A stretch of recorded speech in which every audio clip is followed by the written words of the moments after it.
అందరికీ నమస్కారం. మనం పవిత్ర గ్రంథాల్ని ఎలా చదువుతాం అంటే వాటిని ఎలా అర్థం చేసుకోవాలి? ఈరోజు మనం ఈ ప్రశ్ననే ఓ కొత్త యాంగిల్లోంచి చూద్దాం. ఇది కేవలం అక్షరాల్ని చదివేయడం గురించి కాదు, ఆ అక్షరాలు మనల్ని, మన జీవితాల్ని ఎలా మారుస్తాయనే దాని గురించనమాట. సో ఈ జర్నీని మొదలుపెట్టేద్దామా? చూడండి, చాలాసార్లేమవుతుందంటే ఈ పవిత్ర గ్రంథాలు చదవడం అనేది ఓ పరుగు పందెంలా అయిపోతుంది కదా. ఎన్ని పేజీలు చదివాం, ఎన్నిసార్లు మొత్తం కంప్లీట్ చేసేశాం, ఇలాంటి లెక్కలే ముఖ్యమైపోతాయి. కానీ ఒక్కసారి ఆలోచించండి, దాని అసలు ఉద్దేశ్యం ఇది కాదు కదా. ఇది రేస్ కాదు, మనల్ని మనం మార్చుకునే ఒక అద్భుతమైన మార్గం. అవును, అసలు సమస్య మొదలయ్యేది ఇక్కడే. ఎప్పుడైతే ఖురాన్ లాంటి గ్రంథాన్ని చదవడమనేది ఒక అచీవ్మెంట్లా ఫీలవుతామో అప్పుడు దాని అసలు లక్ష్యం అంటే మనలో మార్పు తీసుకురావడం అది సైడ్కి వెళ్ళిపోతుంది. సింపుల్గా చెప్పాలంటే మనం నంబర్స్ మీద కాన్సంట్రేట్ చేసి మనలో రావాల్సిన ట్రాన్స్ఫర్మేషన్ని పూర్తిగా మర్చిపోతాం. చూడండి, మనకి రెగ్యులర్గా వినిపించే ఫస్ట్ క్వశ్చన్ ఏంటి? ఎంత కంఠస్థం చేశారు కదా. అంటే మొత్తం ఫోకస్ అంతా మెమరీ మీద, క్వాంటిటీ మీద అనమాట. ఎంత గుర్తుపెట్టుకున్నారనేది ఇక్కడ మెయిన్ పాయింట్ అయిపోతుంది. ఇక రెండో ప్రశ్న, ఎన్నిసార్లు పూర్తి చేశారు? ఇది వినగానే ఏమనిపిస్తోంది? చదవడం అనేది ఏదో టాస్క్ లాగా, ఒక గమ్యాన్ని చేరడంలాగా అనిపిస్తోంది కదూ. ఆ ఫినిషింగ్ లైన్ దాటేస్తే చాలు, అదే గెలుపు అన్న ఫీలింగ్ వచ్చేస్తుంది. ఇక మూడో ప్రశ్న, రోజూ ఎన్ని పేజీలు చదువుతారు? ఇక్కడ కూడా అంతే, మళ్ళీ లెక్కలు నంబర్సే. ఎంత చదివామన్నదానికే ఇంపార్టెన్స్. ఇంకా చెప్పాలంటే ఇది ఒకరితో ఒకరు పోల్చుకోవడానికి ఒక మీటర్లాగా మారిపోతుంది. సరే, ఇప్పటివరకు మనం ఎలా అడుగుతున్నామో చూశాం గదా. ఇప్పుడు మన ఆలోచనా విధానాన్ని కొంచెం మారుద్దాం. ఈ బయటికి కనిపించే లెక్కల్ని పక్కన పెట్టి మన లోపలికి, మన అంతరంగంలోకి చూద్దాం. ఎందుకంటే మనం అడగాల్సిన అసలైన ప్రశ్నలు వేరే ఉన్నాయి. కాని ఈ ప్రశ్నలని మనం చాలా అరుదుగా అడుగుతాం. నిజం చెప్పాలంటే అసలు అడగమేమో కూడా.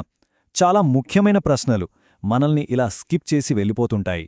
ఉదాహరణకి ఈ ప్రశ్న చూడండి, ఒక్క వాక్యం కోసం ఎన్ని తప్పుల్ని వదిలేశారు? అబ్బా, ఎంత పవర్ఫుల్ క్వశ్చన్ కదా. ఇది మనం చదివిన దానికి, మన యాక్షన్కి మధ్య ఉన్న కనెక్షన్ని స్ట్రేట్గా ప్రశ్నిస్తుంది. లేదా ఇంకో ప్రశ్న, ఖురాన్లోని ఒక సూర అంటే ఒక అధ్యాయం మీలో ఏ మంచి గుణాన్ని పెంచింది? చూసారా, ఇది పర్సనల్ గ్రోత్ గురించి అడుగుతోంది. ఆ గ్రంథం మనలో మంచి క్యారెక్టర్ని బిల్డ్ చేయాలి అనే ఐడియాని ఇది స్ట్రాంగ్గా చెప్తుంది. ఇక ఇది అన్నింటికంటే చాలా చాలా ఇంపార్టెంట్ క్వశ్చన్, ఖురాన్ మీలోని ఏ భాగాన్ని మార్చింది? ఇది కేవలం చిన్న చిన్న అలవాట్ల గురించి కాదు, మన పర్సనాలిటీలోనే వచ్చిన ఒక ఫండమెంటల్ చేంజ్ గురించి. సరే, ఈ ట్రాన్స్ఫర్మేషన్, ఈ మార్పు అనే శక్తిని అర్థం చేసుకోవడానికి ఖురాన్ని 3 పవర్ఫుల్ మెటఫర్స్తో పోల్చారు. అంటే 3 రూపకాలతో అన్నమాట. ఈ రూపకాలు ఆ గ్రంథం మన జీవితం మీద ఎలాంటి ప్రభావం చూపిస్తోందో చాలా క్లియర్గా చెప్తాయి. ఇందులో మొదటిది అద్దం. ఖురాన్ మనకు అచ్చం ఒక అద్దంలా పనిచేస్తుంది. మనలో ఉన్న లోపాల్ని మనకే చూపిస్తుంది. తద్వారా మన పర్సనాలిటీని, మన బిహేవియర్ని సరిదిద్దుకోవడానికి హెల్ప్ చేస్తుంది. అంటే ఇదొక సెల్ఫ్ రిఫ్లెక్షన్ టూల్ అన్నమాట. రెండోది ఖడ్గం అంటే కత్తి. ఇది మనలో ఉన్న పాపాలతో ఫైట్ చేసే ఒక ఖడ్గం లాంటిది. మనలో ఉన్న నెగటివ్ హ్యాబిట్స్ని, ఆలోచనల్ని వదిలించుకోవడానికి కావలసిన ఇన్స్పిరేషన్ని, స్ట్రెంగ్త్ని ఇస్తుంది. ఇక మూడో రూపకం నిప్పు. భగవంతుడి మార్గంలో నడవటానికి కావాల్సిన ఆ ఎనర్జీని, ఆ స్ఫూర్తిని రగిలించే అగ్నిలాంటిదిది. మనలోని బెస్ట్ క్వాలిటీస్ని బయటికి తీసుకురావటానికి ఇదొక ఫ్యూయల్లాగా పనిచేస్తుంది. సో ఫైనల్గా అసలైన విజయం అంటే ఏంటి? పేజీలు లెక్కపెట్టడమా, లేక మనల్ని మనం మార్చుకోవడమా? ఈ రెండింటి మధ్య ఉన్న తేడాని మనం అర్థం చేసుకున్నప్పుడే అసలైన గెలుపేంటో మనకు తెలుస్తుంది. ఈ 2 అప్రోచెస్ మధ్య డిఫరెన్స్ చూడండి. ఒకవైపు రేస్ అనుకునేవాళ్లు పేజీలు లెక్కిస్తారు, బుక్ ఎప్పుడు అయిపోతుందా అని చూస్తారు.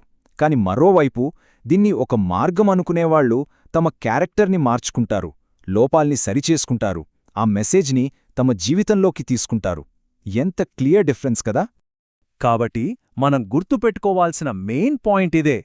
కంఠస్థం చేయడం అంటే మెమరైజ్ చేయడం ఖచ్చితంగా గొప్ప విషయమే, ఒక గౌరవమే.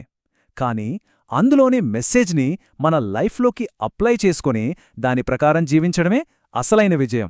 సో ముగించే ముందు మీకోసం ఒక ప్రశ్న. అది ఖురాన్ కావచ్చు, భగవద్గీత కావచ్చు, లేదా బైబిల్, ఏదైనా సరే. మీరు చదివే ఆ గ్రంథం మిమ్మల్ని ఎలా మారుస్తోంది? ఒక్కసారి ఆలోచించండి. ఈ ప్రశ్నతోనే మిమ్మల్ని వదిలేస్తున్నాను. నమస్కారం.